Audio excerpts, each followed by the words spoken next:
اعوذ باللہ من الشیطان الرجیم بسم اللہ الرحمن الرحیم الحمدللہ رب العالمین الصلاة والسلام علی اشرف الانبیاء والمرسلین سیدنا و نبینا ابی القاسم محمد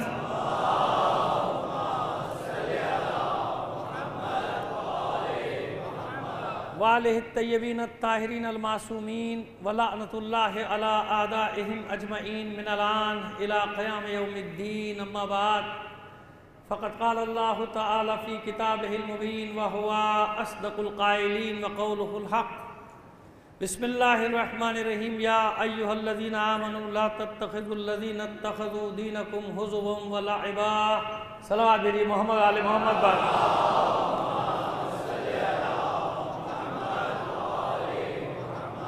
آپ سے درخواست کروں گا شہید حجت الاسلام مولانا غلام احمد امینی صاحب اور شہید سید سعید حیدر زیدی اور تمام شہداء ملت کو شامل کر کے اور اپنے مرحومین کو شامل کر کے ایک سورہ فاتحہ پڑھ کر بخش دیجیے گا. بسم اللہ.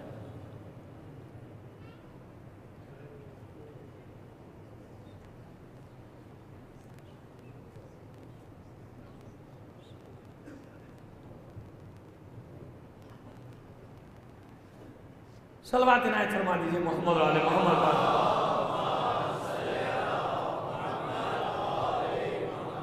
اس سے بہتر انداز میں بلند آواز سے ایک صلوات دیجئے گا.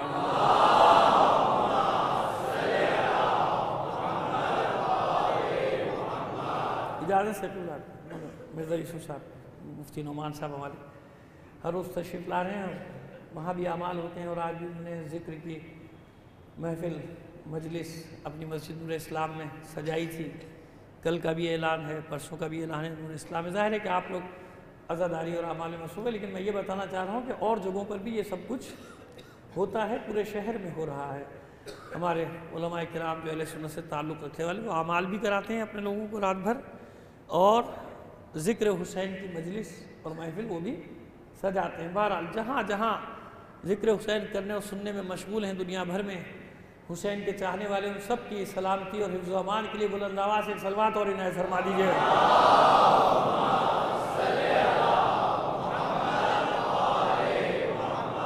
بس ایمان لانے والے جو لوگ تمہارے دین کا مذاق بنائیں انہیں اپنا سرپرست نہ بناؤ، انہیں اپنا اولیاء نہ بناؤ.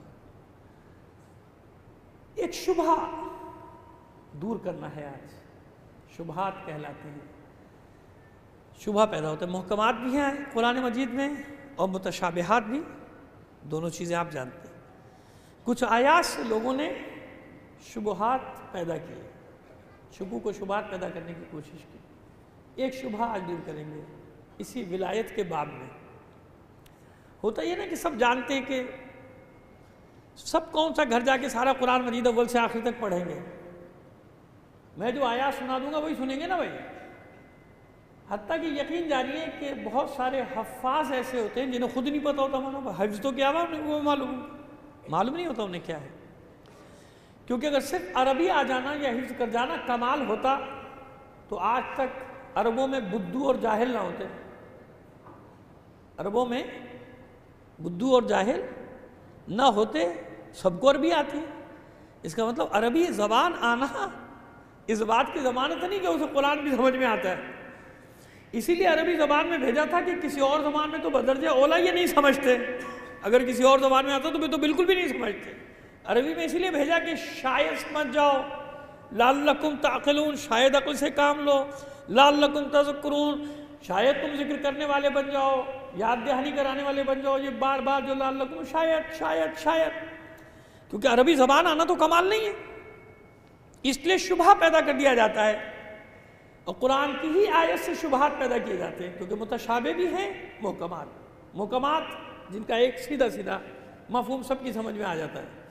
متشابہ جن کو لوگ اپنے اپنے مطلب کے لیے استعمال کرتے ہیں. آیات الہی کو اگر ایسا نہ ہوتا تو قرآن بار بار یہ نہ فرما رہا ہوتا پروردگار قرآن مجید میں کہ لا تشتروا بآیاتی ثمنا قلیلا، ہماری آیات کا سستا سودا نہ کرو، سستے داموں نہ بیچو، خرید و فروخت نہ کرو آیات کی. اس کا مطلب یہ ہوا کہ ہر زمانے میں آیات الہی کو بیچنے اور خریدنے والے موجود رہتے ہیں، رہیں گے.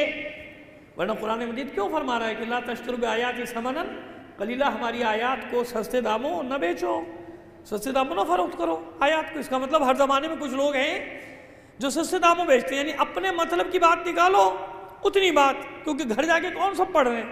تو ایسا ہی ایک شبہ ولایت کے بارے میں، اولیاء کے بارے میں، ایک سلوات بھیج دیجیے محمد علی محمد، تھوڑا سا آگے سمٹائیں گے آپ حضرات، تھوڑا سا آگے سمٹائیں گے تو میں اس پریشانی سے بچ جاؤں گا۔ تھوڑا سا آگے آ جائیے تاکہ بعد میں آنے والے آپ کے پیچھے بیٹھے ہیں۔ بسم اللہ۔ تمام مومنین کی صحت و سلامتی کے لیے بآواز بلند نعرہ صلوات۔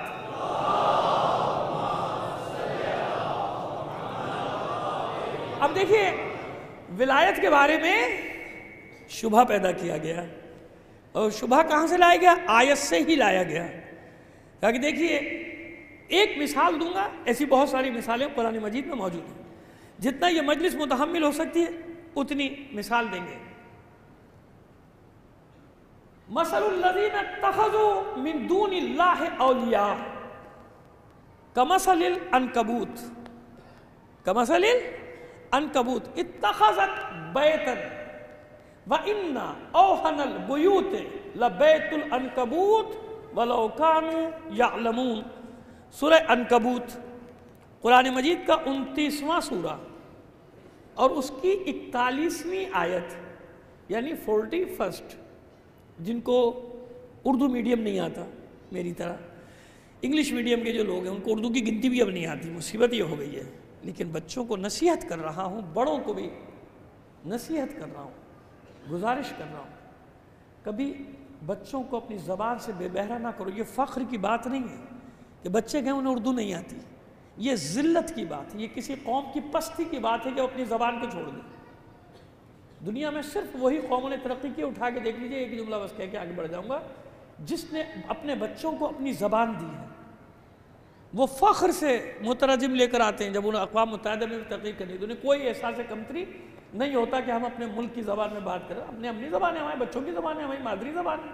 ہم ہی وہ احساس کمتری کا شکار لوگ ہیں جو سمجھتے ہیں کہ بچے کو جب تک باہر کی زبان نہیں آئے وہ پڑھا لکھا نہیں کہلائے گا۔ اچھی بات ہے، 10 زبانیں سیکھیے، منع نہیں کر رہا، خدا نہ کرے نہ سمجھیے گا کہ میں زبانوں کا مخالف نہیں، میں کہتا ہوں اپنی زبان نہ چھوڑو، وہ بھی سیکھو، اچھی بات ہے بچوں کے لیے۔ اب اور کیا پڑھے بیچارے، تعلیم ہی اسی زبان میں دی جا رہی ہے، لیکن اپنی زبان تو نہ چھوڑو خدا کے بندو، اپنے ادب، اپنی تہذیب، یہ چیزیں تو نہ چھوڑو۔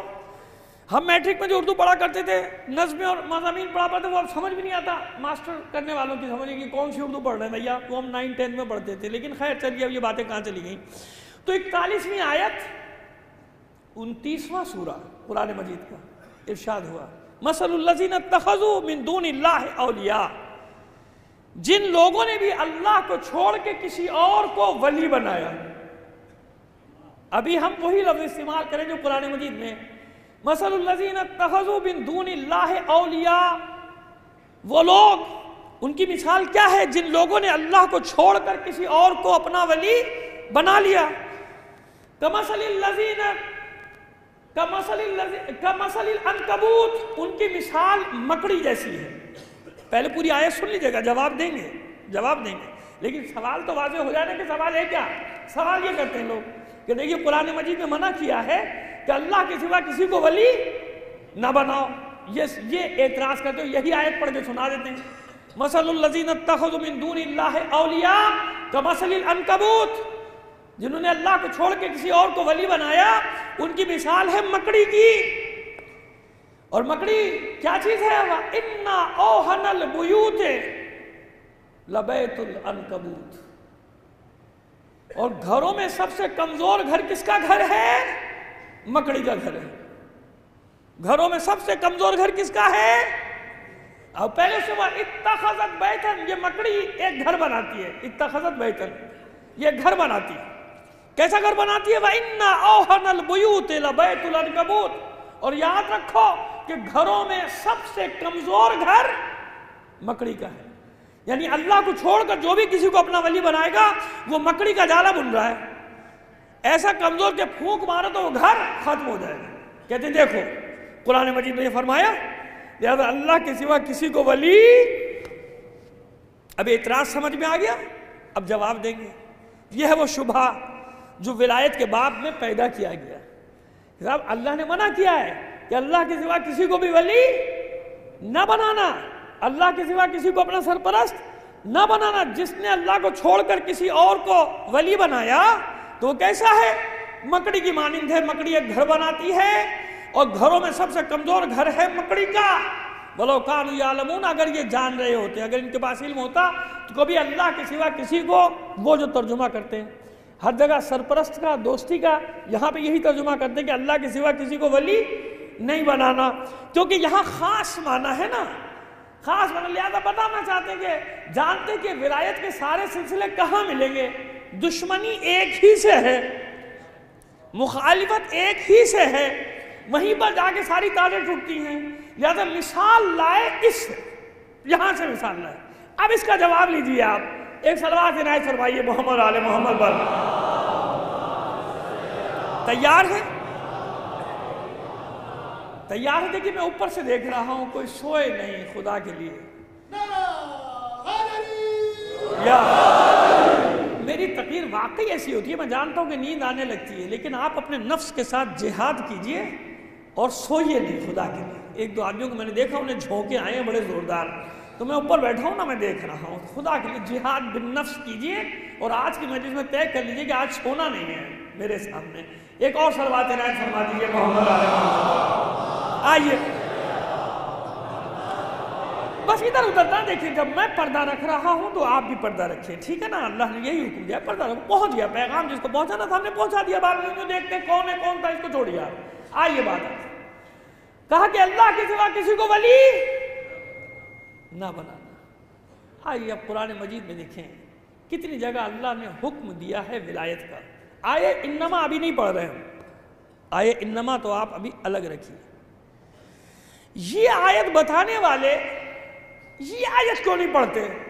والمؤمنون والمؤمنات بعضهم اولیاء بعض.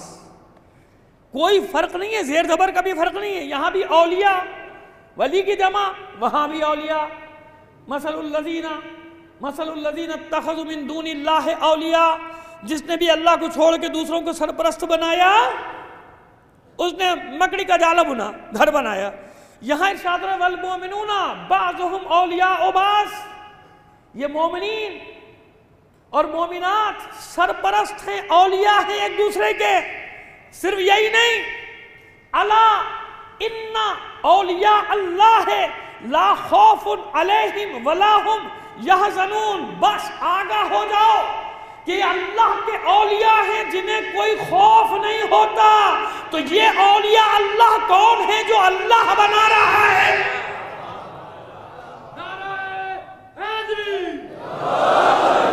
یہاں اولیاء اللہ کا وہی اولیاء لفظ آ رہا ہے نا. الا ان اولیاء اللہ لا خوف علیہم ولا ہم یحزنون. بس آگاہ رہو، سب خوف زدہ ہوں گے سوائے اولیاء اللہ کے. جو اولیاء اللہ ہوں گے انہیں کوئی خوف نہیں ہوگا موت کا. اب ان اولیاء میں بھی درجے، میں خوف نہیں کہتا، مگر گھبراہٹ ضرور ہے، ہچکچاہٹ ضرور ہے.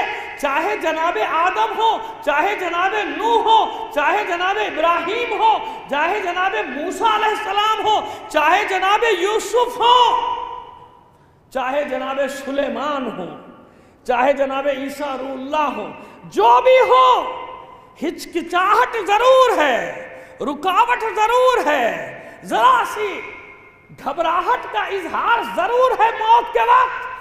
حالانکہ یہ بھی اولیاء اللہ ہیں، یہ بھی انبیاء ہیں، مگر میں نے کہا تھا کہ اولیاء کے بھی مقامات ہیں، اولیاء کے بھی درجے ہیں. آخری درجہ ولایت کا، اللہ کی ولایت کے بعد بات کر رہے ہیں، وہ پہلے دن بتا چکے ہیں. اللہ کی ولایت کیا ہے؟ ولایت مطلقہ، جس نے باقی تمام ولایتوں کو خلق کیا ہے. بس یہ جو درجہ بندی ہوتے ہوتے کہاں جاتی ہے بات؟ یہاں تک بات پہنچتی ہے کہ یہ قرآن مجید کہہ رہا ہے اللہ الا ان اولیاء اللہ لا خوف علیہم ولا ہم یحزنون. نہ ڈرتے ہیں، نہ محزون ہوتے ہیں، نہ دل ملول ہوتے ہیں اولیاء اللہ. ان میں درجہ بندی ہے. انبیاء نہیں ڈرے، محزون بھی نہیں ہوئے، مگر ہچکچاہٹ ہے. ہچکچاہٹ موت جب آئی ہے، جناب اب تفصیل میں جانے کی ضرورت نہیں، واقعات پڑھتے رہتے ہیں لوگ، اب بھی پڑھتے تھے کبھی، لیکن ابھی تفصیل میں جانے کی ضرورت نہیں. لیکن یہ طے ہے کہ ہچکچاہٹ ہوئی، منع ضرور کیا. جناب موسیٰ کا تو بہت ہی دلچسپ واقعہ ہے کہ کس طرح روح قبض کی ہے اسرائیل نے ان کو، کیونکہ وہ منع کر دیتے تھے، اور معصوم منع کرتے وہ اس کو واپس جانا پڑتا تھا. کہتا تھا راضی نہیں ہوتا تیرا بندہ، میں کیا کروں؟ تو پھر دوسرا طریقہ ان کے لیے اختیار کیا گیا تھا، وہ الگ. لیکن درجہ بندی ہوتے ہوئے کہاں پہنچی کہ صفین میں تیروں کا میں برس رہا ہے، تیروں کا میں برس رہا ہے. بغیر خود کے، بغیر زرہ کے مولا میدان کی طرف جا رہے ہیں. روکا بڑے شہزادے نے کہ بابا تیروں کا میں برس رہا ہے، زرہ پہن لیجئے، خود سر پر رکھ لیجئے. علی نے پلٹ کر مسکرا کر کہا میرے لال تیرے باپ کو کوئی پرواہ نہیں، وہ موت پر جا پڑے یا موت اس پر آ پڑے.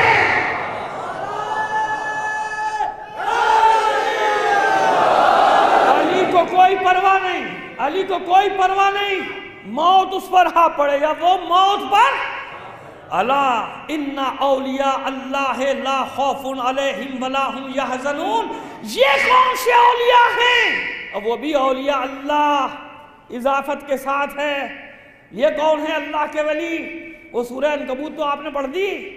مثل الذین اتخذوا من دون اللہ اولیاء کمثل العنکبوت، ان کی مثال مکڑی کی ہے جنہوں نے اللہ کو چھوڑ کے کسی اور کو ولی بنایا.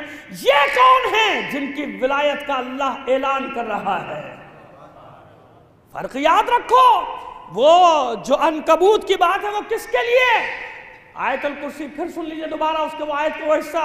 والذین کفروا اولیاءہم الطاغوت، تشریح کی گئی کہ ان اولیاء سے مراد کیا ہے جنہیں تم اللہ کو چھوڑ کے اپنا ولی بناتے. کون ہیں وہ طاغوت ہیں. طاغوت یعنی طغیان سے، طغیان یعنی سرکشی. ہر وہ طاقت جو اللہ کے مقابلے میں آئے وہ طاغوت ہے. جس نے طاغوت کو اپنا سرپرست بنایا یعنی انہیں اپنا ولی بنایا جنہیں اللہ نے نہیں بنایا تھا، تو اس نے مکڑی کا سہارا لیا. یعنی امریکہ کو پکارا، مکڑی کا گھر بنایا. سامراجی طاقتوں کو پکارا، مکڑی کا گھر بنایا. مکڑی کے گھر ثابت ہوئے نا سب، صدام سمیت. اتنی بڑی طاقت ہمارے ساتھ مکڑی کا جالا بنتے رہے. جس کو تباہ کرنے کے لیے جمع ہوئے تھے وہ آج بھی سر بلند باقی. جنہوں نے مکڑی کے گھر بنائے تھے سب تباہ ہو گئے.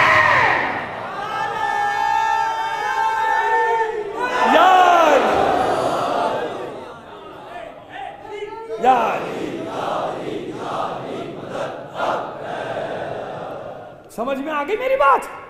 یہ ہے مثل العنکبوت، یہ ہے مکڑی کے جالے کی بنیاد.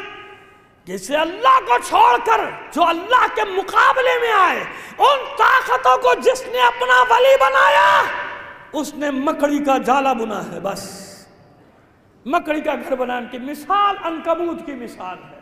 آج یا کل، جلد یا بدیر ختم ہو جائیں گے.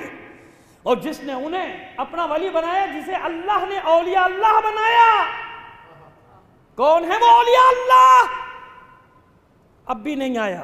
آئیے انما کی طرف آئیے. ایک اور مرحلہ جو کل چھوڑ دیا تھا اس کو بھی مکمل کر دیں، طے کر دیں، پھر بات وہاں تک پہنچ جائے گی. بلند آواز سے ایک صلوات عنایت فرما دیجیے.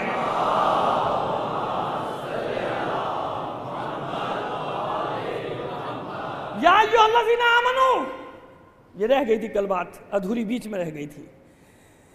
یا ایھا الذین آمنوا اطیعوا اللہ واطیعوا الرسول واولی الامر منکم. سورہ نساء میں ارشاد ہوا اے مومنو، اے ایمان لانے والو، اللہ کی اطاعت کرو، رسول کی اطاعت کرو، اور صاحبان ولی امر کی جمع ہے اولی الامر.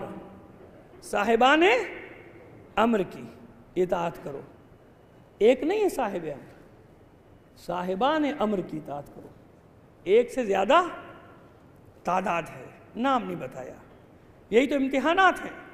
لہذا لوگوں نے اپنی مرضی کی تفسیر بھی کر لی، تعویل بھی کر لی.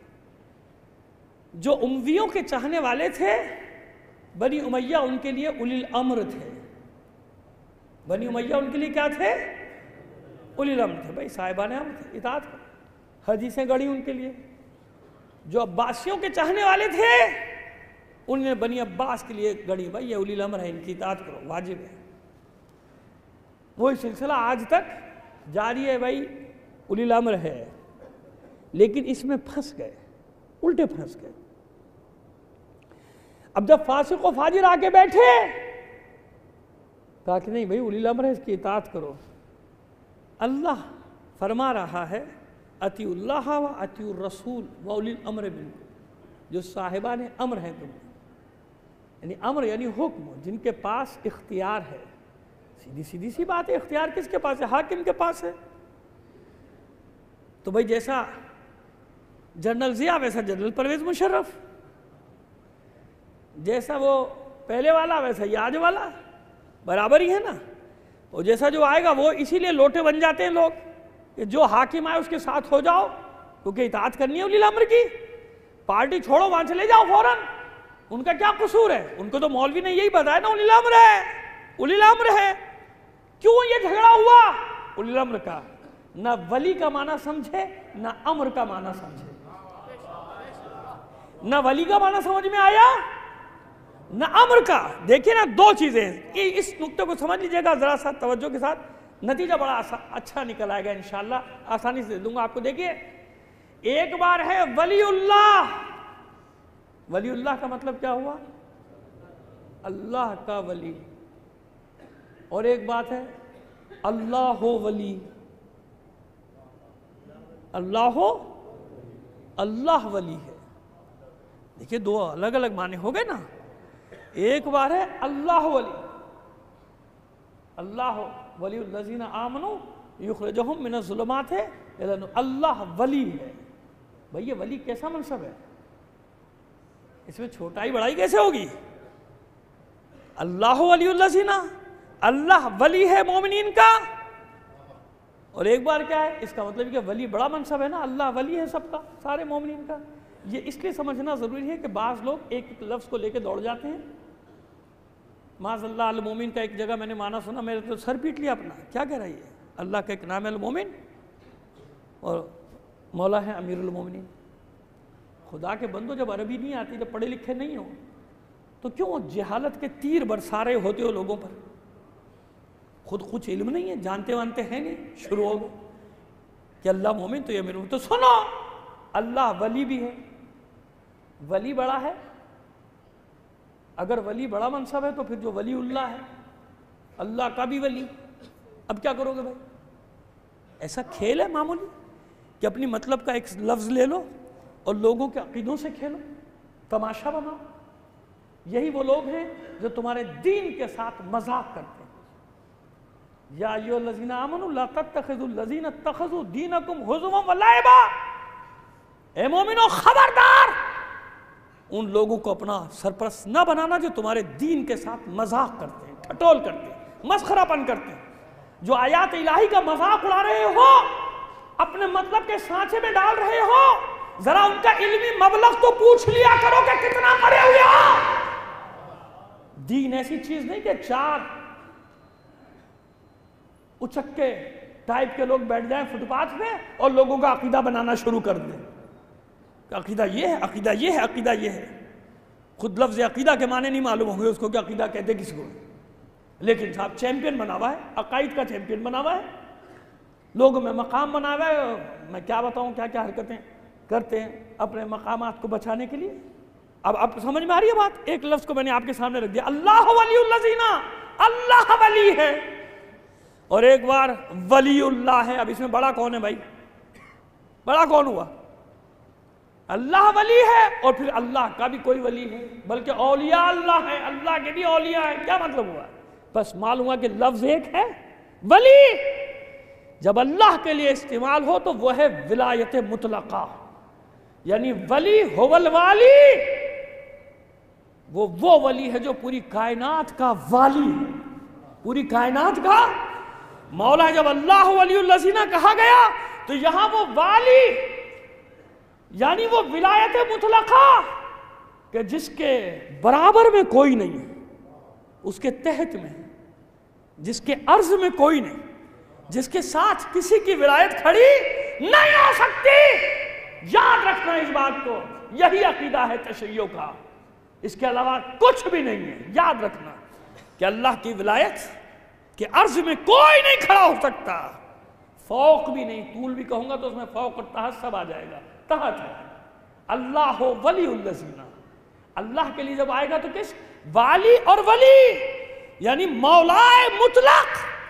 وہ مولا ہے اللہ جس کی بارگاہ میں ہمارے اور تمہارے نہیں، کائنات کے مولا کا سر جھکتا ہے. ورنہ مجھے بتا دو وہ ذات کس کی ہے جس کی بارگاہ میں علی اپنا سر جھکا رہا ہے؟ بتا دو، بتا دیجئے کہاں سر جھکا رہے ہیں علی؟ کس کی بارگاہ ہے جس میں مولا، میرا اور آپ کا مولا، کائنات کا مولا سر جھکا رہا ہے؟ اب سمجھ میں آئے اللہ کی ولایت کیا ہے؟ وہ ولایت ہے اللہ کی. یہ ولی کا لفظ ہے. اسی طرح مومن کا لفظ لے کے دوڑ گیا کہ اللہ مومن. کیا بکواس کر، کوئی روکنے والا نہیں ہے. جاہلوں کو، نسلوں کو بگاڑنے کے لیے آ گئے. پھر چاہتے ہم لوگ خاموش رہیں گے؟ کبھی بھی نہیں ہو سکتا ایسا، اور نہ کبھی ہوا ہے. بے فکر رہو، بیٹھے میں ہم لوگ جوابات دینے کے لیے سب کو.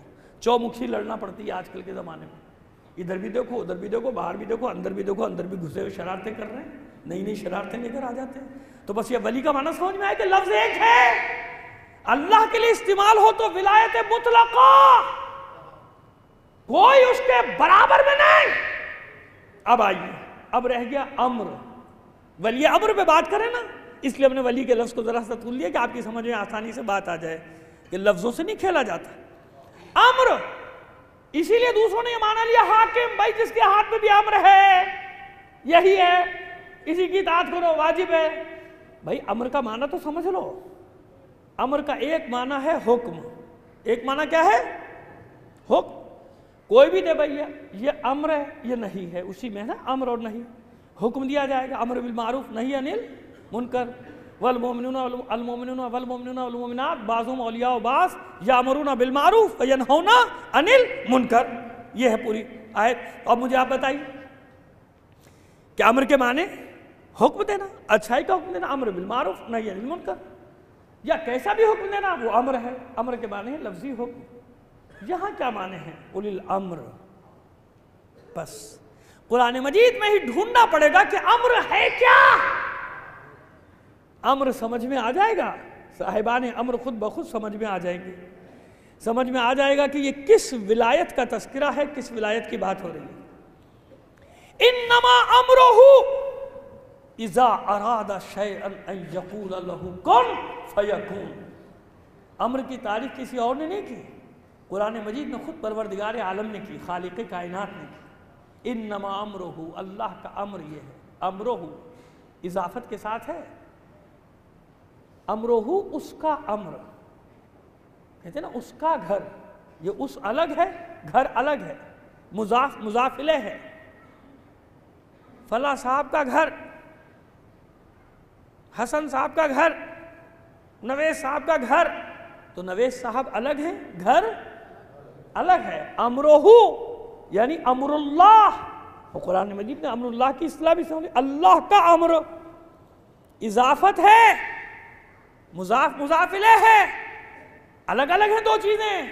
انما امرہ، بس اللہ کا امر یہ ہے. کیا ہے اللہ کا امر؟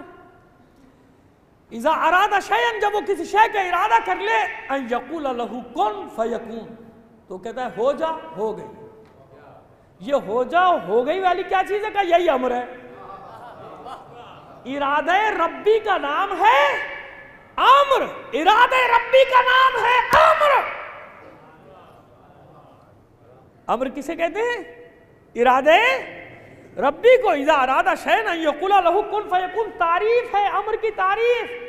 میں الگ سے کہیں لفظ نکال کے نہیں لا رہا. انما امرہ، انما کے ساتھ ہے تعریف. انما امرہ، بس اس کے سوا امر کچھ نہیں. کہ جب وہ کسی شے کا، سورہ یاسین میں اور بھی کئی مقامات پہ آئے تھے، سورہ یاسین میں جا کے دیکھ لیجیے گا اور تسلی ہو جائے گی آپ کی.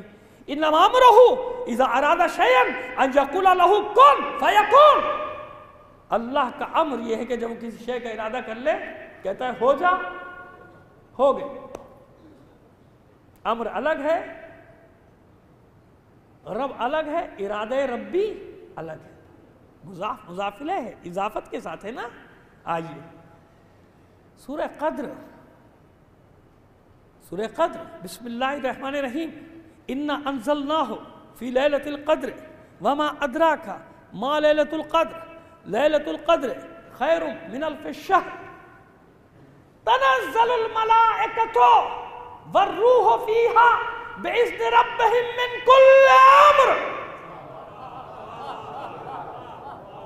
اب لیلۃ القدر میں پڑھیں گے تو عشرہ ہو جائے گا پورا، اور پھر بھی مطلب ادا نہیں ہوگا، لیکن اب آخری لفظ تو سن لینا، تنزل الملائکۃ والروح فیہا، ملائکہ بھی نازل ہوتے ہیں اور روح بھی نازل ہوتی ہے۔ کیسے نازل ہوتے ہیں؟ ایسے نہیں، اللہ کی اجازت لے کر آتے ہیں، بِإِذْنِ رَبِّهِمْ مِنْ كُلِّ امر، ہر امر کو لے کر آتے ہیں۔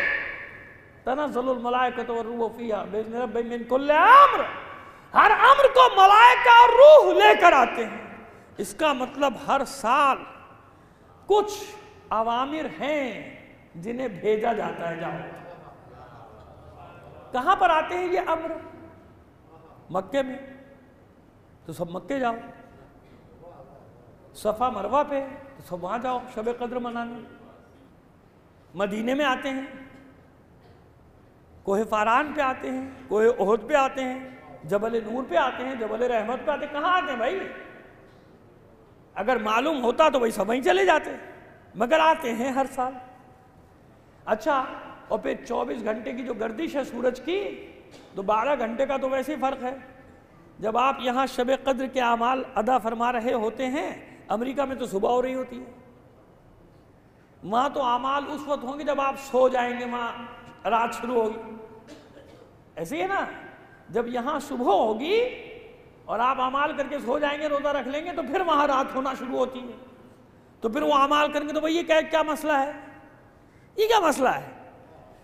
شب قدر منانے کوئی ایک جگہ نہیں جا رہا، بلکہ جہاں بھی ہے وہیں شب قدر منا رہا ہے۔ کسی بھی مکتب سے تعلق ہو، منا رہا ہے نا شب قدر، اعمال کر رہا ہے نا، کیونکہ جانتا ہے کہ آج کی رات تقدیر لکھی جائے گی، آج کی رات امر نازل ہوگا، آج کی رات ملائکہ آئیں گے، آج کی رات رزق بٹے گا، آج کی رات نوکریاں بٹیں گی۔ ایسا ہی ہے، مذاق نہیں کر رہا میں، سب ملے گا۔ کیا امر ہے مجھے نہیں معلوم، من کل امر، ہر امر کو لائیں گے، مانگ لو جس کو جو مانگنا۔ آ رہا ہے نا، کہاں آ رہا ہے؟ سوال تو وہی ہے، کہاں آ رہا ہے یہ امر؟ جو جہاں ہے وہاں اعمال کر رہا ہے، شپ پر ہے تو شپ پہ اعمال کر رہا ہے، سمندر میں ہے نا، جہاں استقرار مل گیا اس کو۔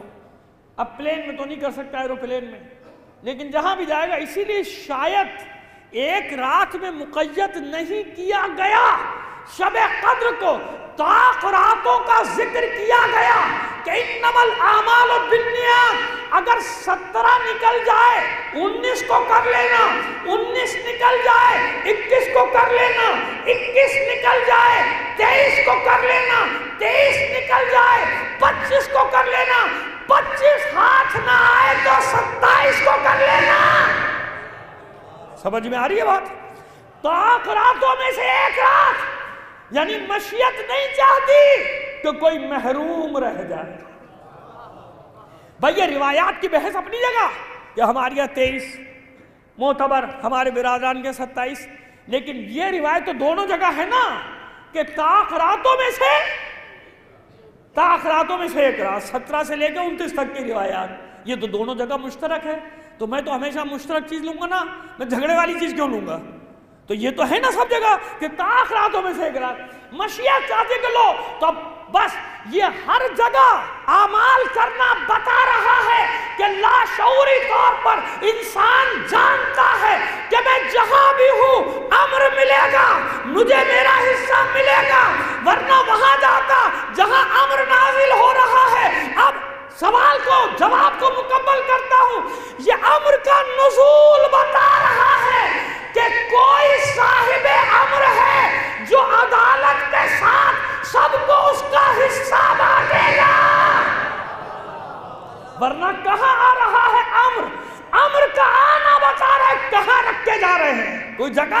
کہ نہیں، اسے رکھ کے جا رہے ہیں جو اولی الامر ہے، جو صاحب امر ہے۔ صاحبان امر اس لیے کہا گیا کہ ہر زمانے میں ایک نہ ایک اولی الامر میں سے ہوگا،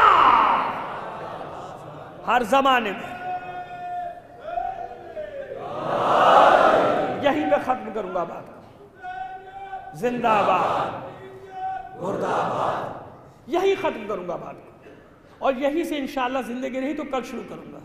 ابھی میں نے مکمل نہیں کیا مضمون، مگر مجھے تاریخوں کا احساس ہے کہ اب یہ تاریخیں، مصائب کی تاریخیں، اور وقت ظاہر ہے کہ پابند رکھتا ہے انسان کو، لیکن ایک حد تک بات کو لے آیا۔ کچھ سوالات جو آپ کے ذہن میں اٹھے، زندگی رہی کل یہی سے جہاں ختم کیا بات کو شروع کر دیں، تاکہ تفصیل سے مکمل طور پہ آپ تک مطلب پہنچ جائے کہ یہ کون ہے، یہ ولی کون ہے جن کا ذکر ہو رہا ہے، یہ اولیاء اللہ کون ہے۔ بس لا خوف علیہم ولا ہم یحزنون، جو وہ اولیاء اللہ ہیں جنہیں نہ خوف ہوتا ہے نہ یہ محزون یا دل ملول۔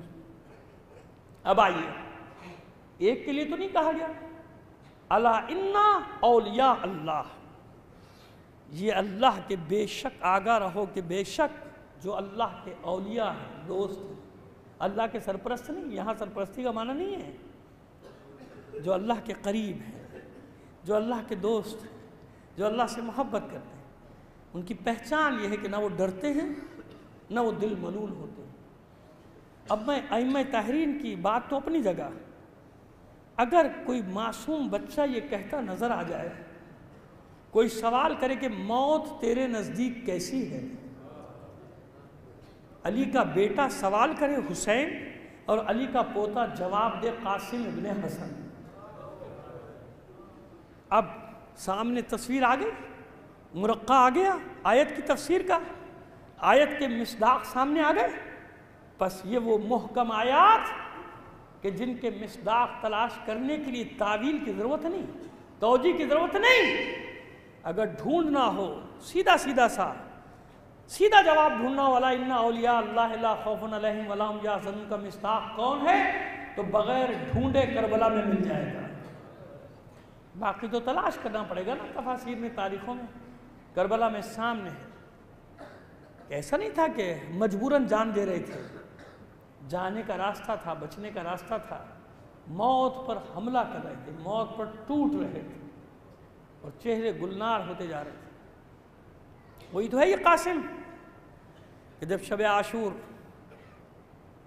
ہر ناصر کو اس کا مقام شہادت دکھا رہے تھے، بار بار جناب قاسم سامنے آتے تھے،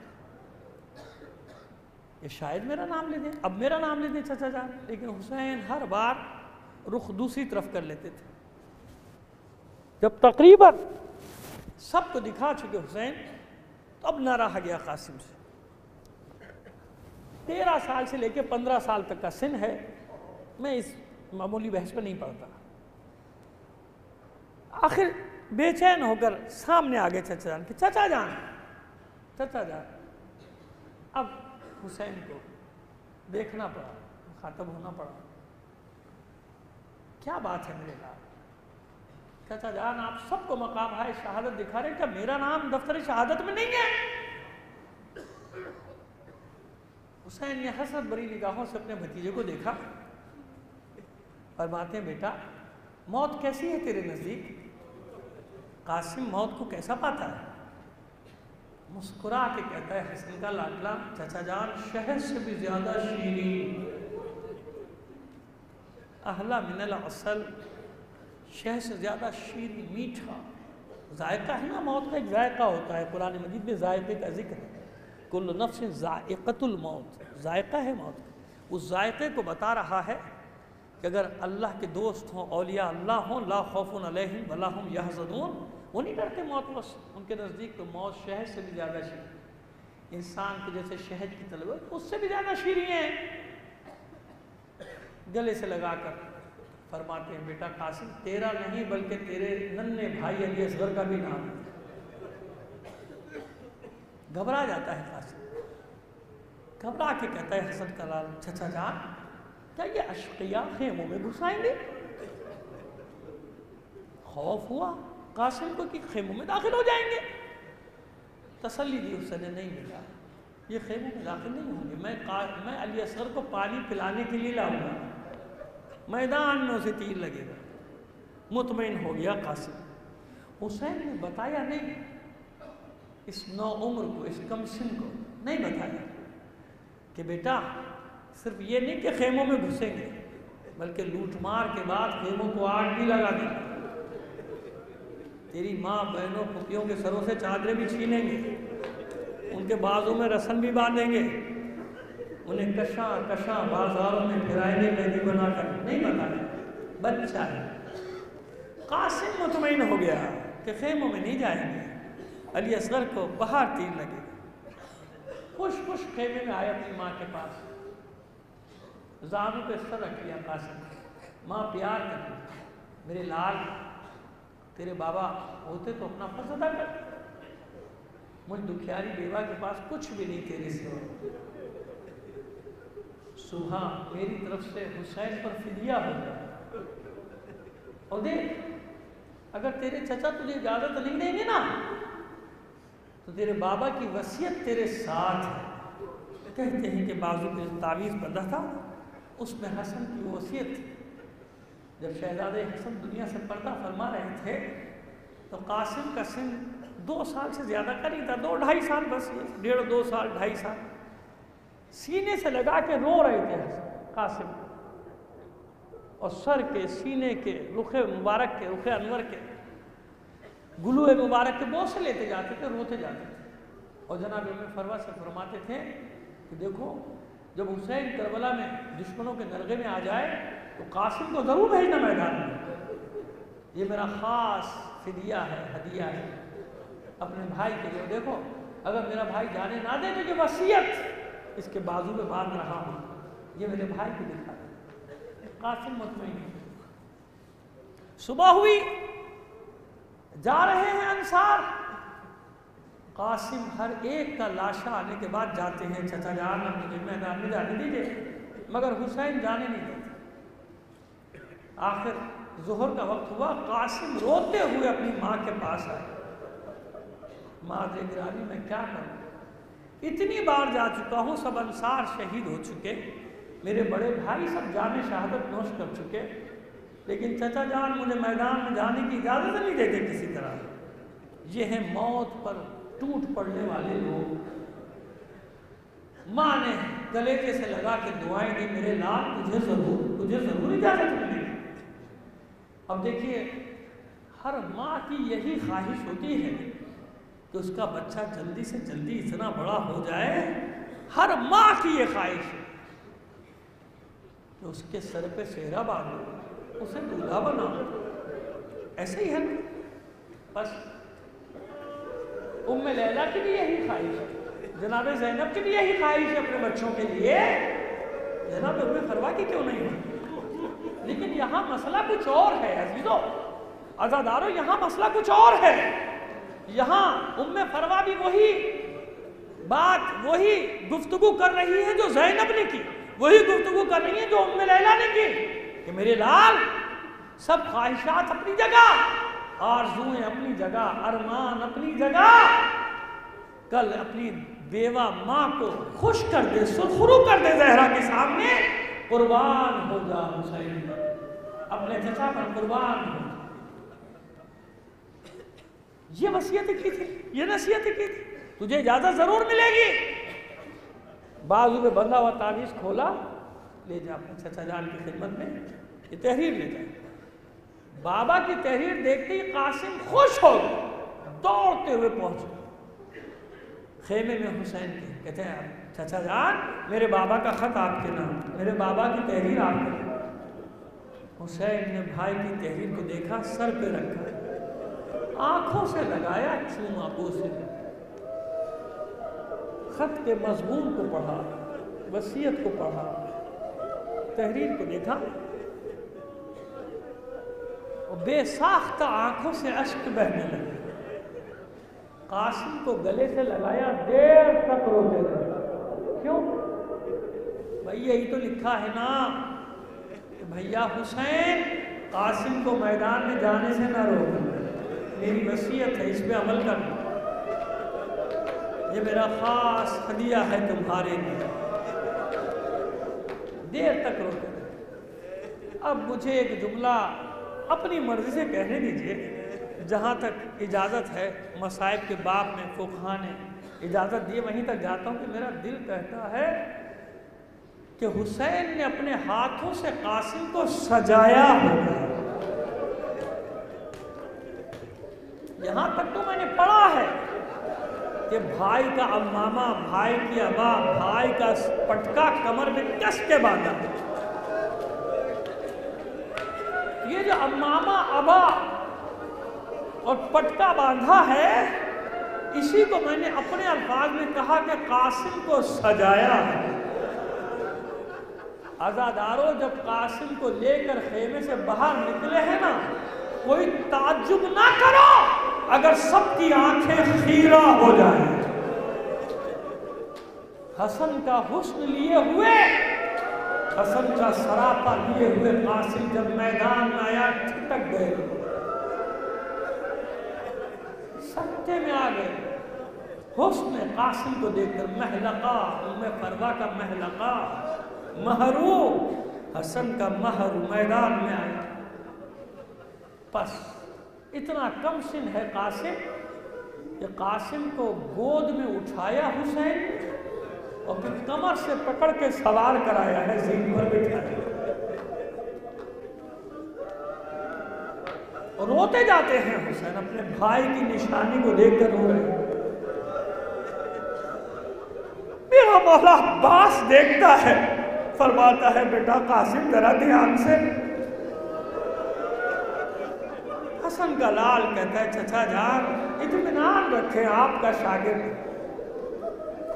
اتنا کم سن ہے قاسم کے دونوں پیر رکابوں میں ٹھہرتے نہیں تھے، کبھی بائیں جانب جھک کے توازن برقرار کرتا تھا، کبھی دائیں جانب۔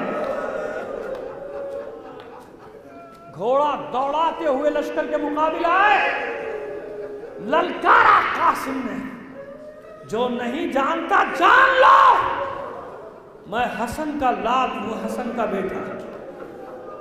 جس کو میرے بابا کی جنگ کرنے میں شک ہے، میرے مقابل آؤ، تمہیں بتاؤں گا کہ میرا بابا حسن کیسا شاہ سوار تھا، کیسا شمشیر زن تھا۔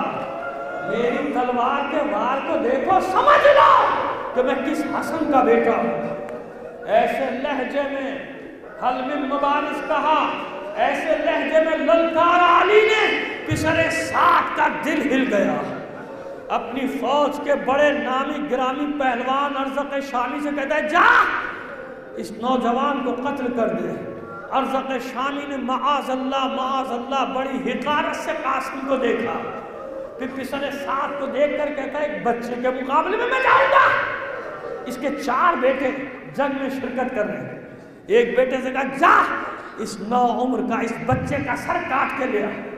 وہ آیا قاسم کے مقابلے میں، حسن کے لال نے ایک ہی وار سے اس کو جہنم کا راستہ دکھایا۔ بچہ ہے نا، جب کارنامے کرتے ہیں تو اپنے بڑوں سے تعریف چاہتے ہیں۔ اس پر وار کرتے ہی قاسم نے مڑ کر دیکھا اپنے چچا عباس کی طرف، مڑ کر دیکھا اپنے بھائی علی اکبر کی طرف، مڑ کر دیکھا اپنے چچا حسین کی طرف۔ جیسے ہی قاسم نے مڑ کر دیکھا، حسین نے کہا مرحبا، عباس نے کہا مرحبا میرے نام، علی اکبر نے کہا بھائی قاسم مرحبا، مرحبا قاسم۔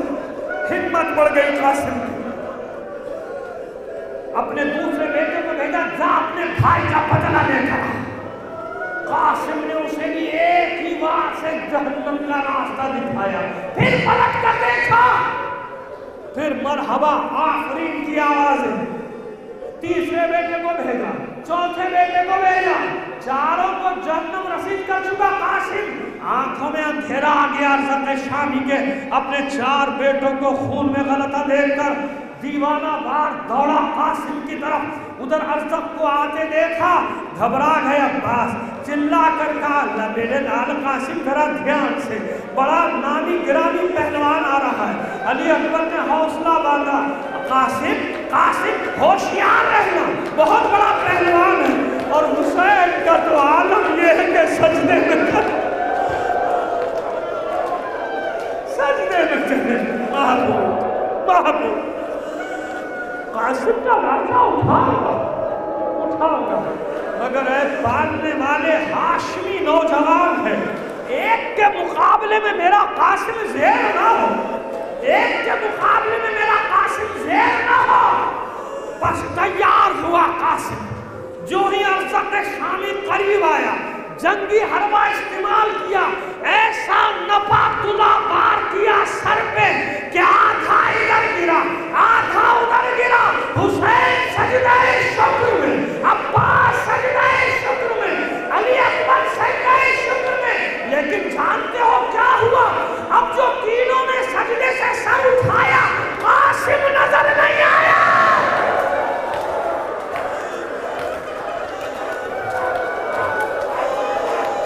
سجدے سے سر اٹھایا قاسم نظر نہیں آیا کیوں جو ہی ارزق شامی دو حصوں میں تقسیم ہوا گھبرا کر کسر ساتھ نے حکم دیا چاروں طرف سے حملہ کرا ارے ہزاروں کا لشکر ٹوٹ پڑا قاسم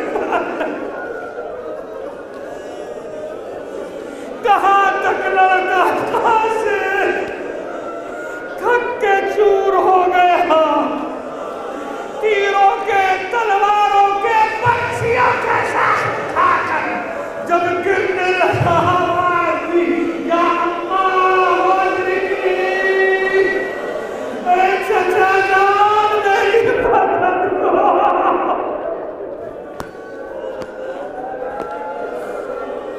ارے جتنی بیتابی سے حسین قاسم کی آواز پر دوڑے تھے کسی کی آواز پر نہیں چلاتے ہوئے جا رہے پکارتے ہوئے جا رہے میرے لال قاسم میں آ رہا ہوں قاسم میں آ رہا ہوں عباس بھی دوڑے علی اکبر بھی دوڑے ارے ہزاروں کے نرغے میں ہے شاہ قاسم گر گیا کیسا حملہ ہوا لاشا پامال ہوا میں کچھ نہیں جانتا میں اتنا جانتا ہوں کہ زیارت ناہیہ میں امام زمانہ سے منسوب زیارت میں امام کی طرف منسوب یہ جملہ